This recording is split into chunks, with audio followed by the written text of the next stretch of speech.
Julian Ward, Liverpool sporting director, is set to step down. Brilliant new technology, gotta love it. Is set to step down from the role at the end of the season. So yes, Julian Ward, Liverpool sporting director, the replacement for Michael Edwards, who only really took over the job full time in the summer.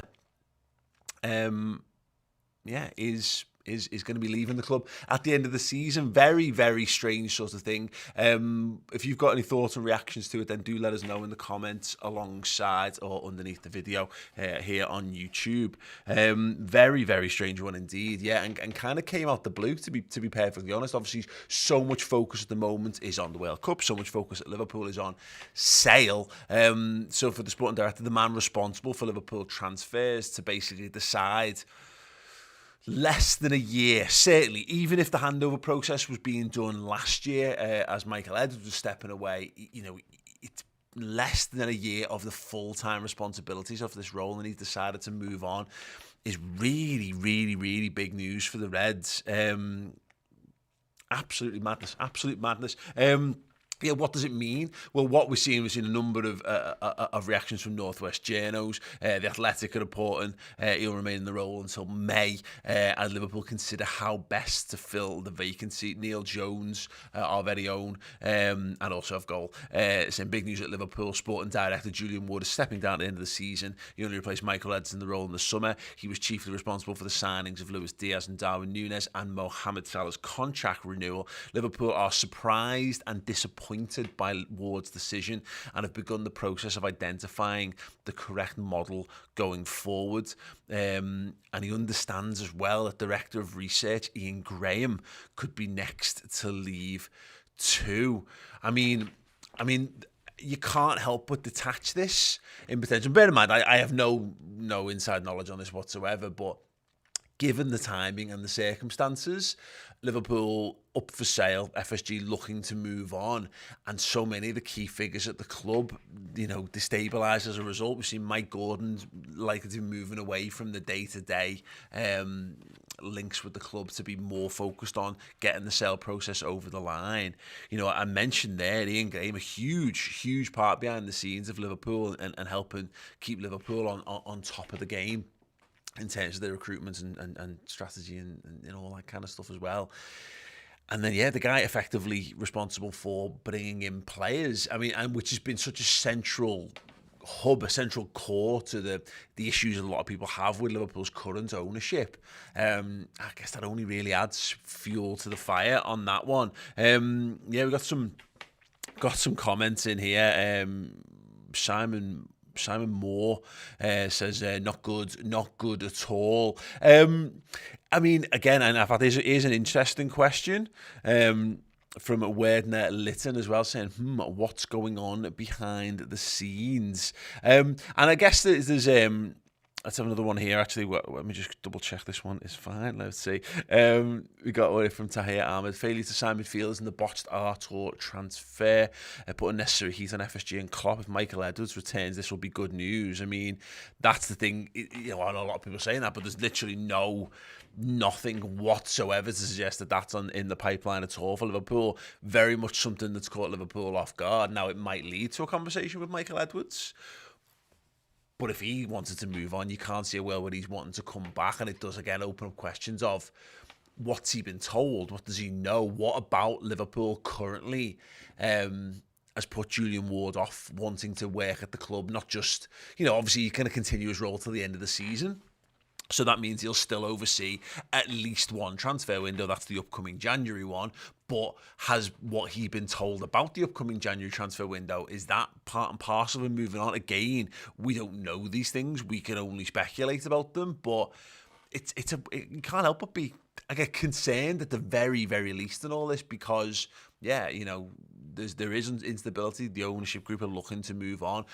There've been so many news articles sort of published about, farewell gifts from the ownership group. Now, that doesn't mean that doesn't necessarily happen. Doesn't mean that there isn't, going to be significant movements in January. But, at this point right now, the guy whose job it is to oversee that is leaving. Now, Michael Edwards was leaving this time last year. We all knew from the the start of the season it was going to be his last year, but he had Julian Ward alongside him. So as much as January transfer window last year was officially a Michael Edwards transfer window, Julian Edwards was alongside, and as mentioned by Neil Jones in his tweet, Michael Edwards was not seen as the senior figure in the Luis Diaz January transfer window. That was seen as a Julian Ward move. Now that is a big issue because right now there is no one there waiting in the wings. Presumably he will have an understudy, because if he was the understudy to Michael Edwards, there'll be someone else who works alongside him. But there's talk. I want to see if I can find the some of the other quotes actually, because Paul Joyce has put something slightly different on this. Bear with me. I love the fact that I keep pressing volume up on stuff and then you can just hear it coming through on the speakers. Paul Joyce has said, fuck's sake, mute you prick.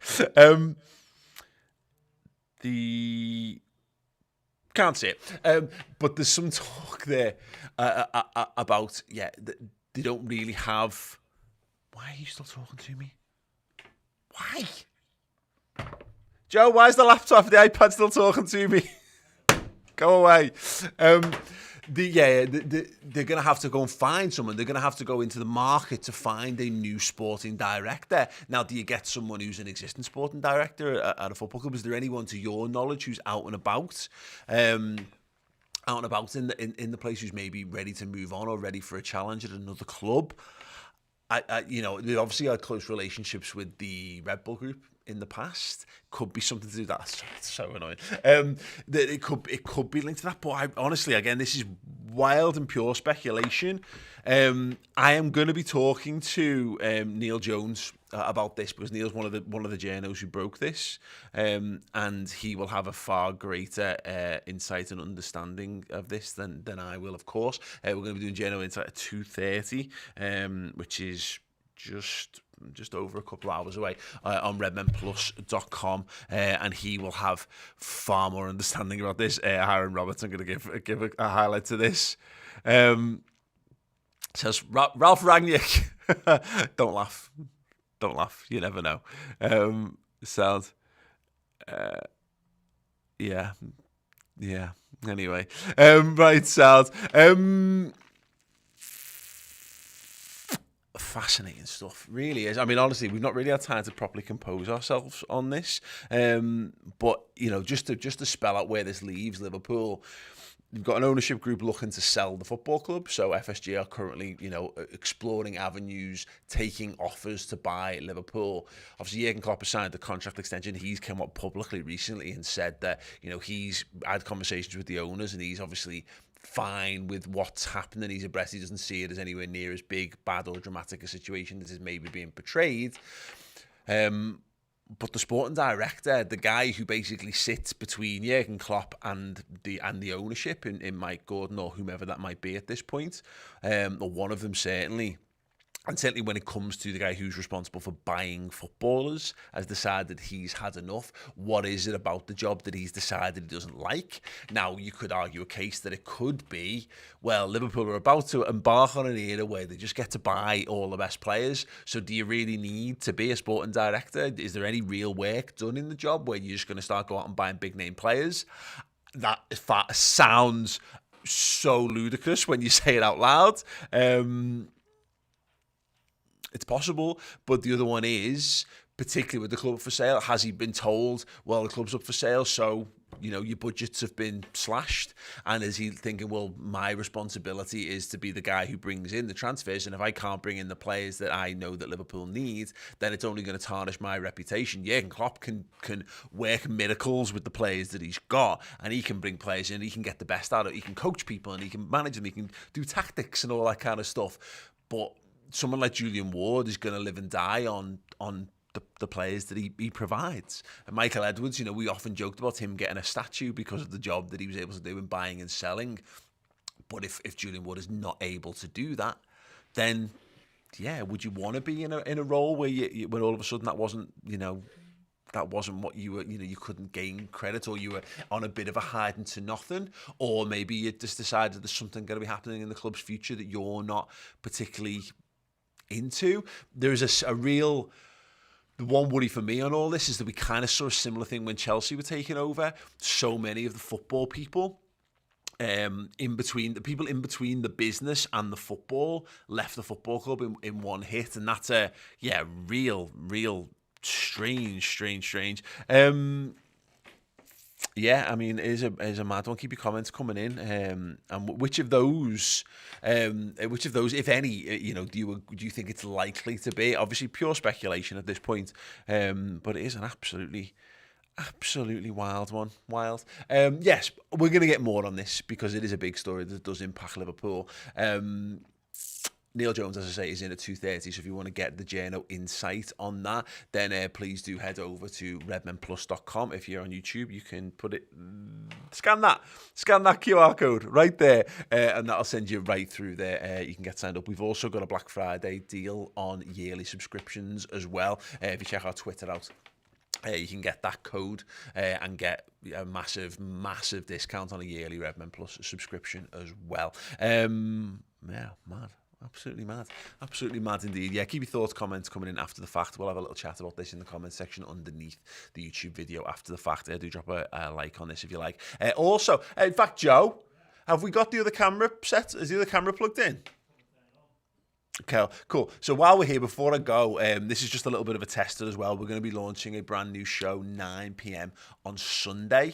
We're going to be doing Sunday, Monday, Tuesday, Wednesday, and Thursday live at 9, doing interactive shows with you guys, getting more of your comments involved, because finally we've managed to figure out a way, which is, I know lots of other YouTubers have had this for a while, but our setup is ridiculously complex, but we've managed to find a way to somehow simplify it to give us more features. So, as an example of some of the comments I've been bringing up, so like this one here, like Niall, Lisa, I've just brought up, yeah, we're going to be able to get more of you guys involved in the general Liverpool chat on a nightly basis. And we've got a brand new feature, which we can cut to now. The Redmen Plus subscriber map. It is vacant at the moment because we are waiting for the pins to arrive. But everyone who has joined and will continue to join Redmen Plus in the coming weeks and months is going to get pinned on our subscriber map. So if you want to be, you can come back to me now, mate. If you want to be the first person to represent your city or your town or whatever on the global map,